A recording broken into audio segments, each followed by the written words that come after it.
बड़ी खबर, लद्दाख में 1962 जैसे सैन्य हलचल, चीनी विमानों ने भारी उड़ान। कारगिल युद्ध के नायक लेफ्टिनेंट जनरल जोशी, जो कि उत्तरी सेना के कमांडर है, उन्हें लद्दाख भेजा गया है। भारत और चीन में तनाव के बीच सैनिकों की संख्या लगातार बढ़ाई जा रही है। भारतीय वायुसेना ने भी लद्दाख में सुखोई और मिराज के साथ आसमान में पहरा बढ़ा दिया है, क्योंकि चीनियों ने अपनी तरफ से उड़ानें बढ़ा दी है।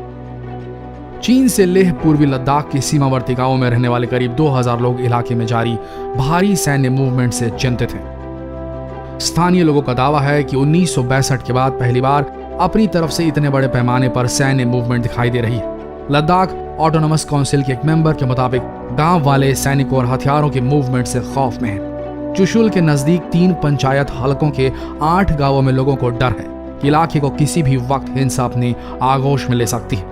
चुशुल के काउंसिलर ने बताया, हम अपनी तरफ से असामान्य सैन्य हलचल और तोपों हथियारों का मूवमेंट देख रहे हैं।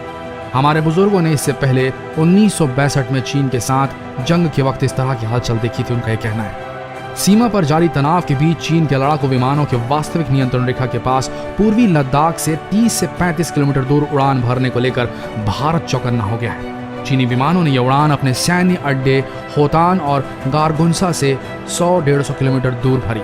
सूत्रों के मुताबिक चीन की पीपुल्स लिबरेशन आर्मी के सीमावर्ती ठिकानों पर 10 से 12 लड़ाकू विमान मौजूद हैं। वह भारतीय सीमा के करीब उड़ान गतिविधियां करते रहते हैं। उन्होंने कहा कि हमने J-11 और J-7 लड़ाकू विमानों की गतिविधियों पर नजर रखी। सूत्रों ने कहा कि अंतर्राष्ट्रीय नियमों के मुताबिक चीनी विमान भारतीय क्षेत्र से महज 10 किलोमीटर दूर थे। उल्लेखनीय है कि मई के पहले हफ्ते में जब भारतीय और चीनी हेलीकॉप्टर एक दूसरे के काफी करीब आ गए थे, तब भारत ने सुखोई 30 विमान को भेज दिया था। भारत के रडार पर है होतान। पाकिस्तान ने जब से चीन की वायुसेना के साथ युद्धाभ्यास किया है, तभी से चीन के होतान सैन्य ठिकाने पर भारत की नजर है। सूत्रों ने कहा कि पिछले साल भी जब पाकिस्तान के कब्जे वाले लद्दाख के पश्चिमी भाग स्कार्डू सैन्य ठिकाने से होतान के लिए पाकिस्तान के 6 JF-17 विमानों ने उड़ान भरी, तो भारत ने निगरानी बढ़ा दी थी।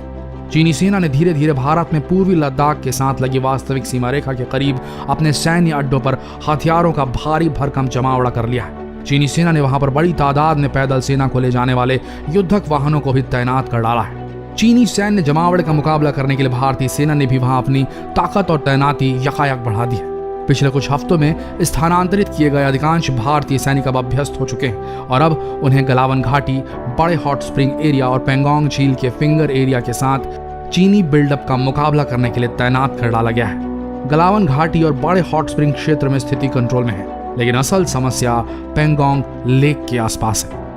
पेंगोंग झील के उत्तरी बैंक यानी कि किनारे का 134 किलोमीटर का हिस्सा हथेली की तरह बाहर निकला हुआ है और विभिन्न प्रोट्रूजन्स को उंगलियों के रूप में जाना जाता है, यानी कि फिंगर 3 और फिंगर 4 के बीच विवादित क्षेत्र है और भारतीयों को आगे गश्त करने से रोकने के लिए टुकड़ी बनाने के साथ खाई जैसा निर्माण कर डाला है चीनियों ने। विवाद इस तथ्य में निहित है कि भारत का दावा है कि LAC फिंगर 8 पर है, जबकि चीनी कहते हैं कि यह फिंगर 2 पर है।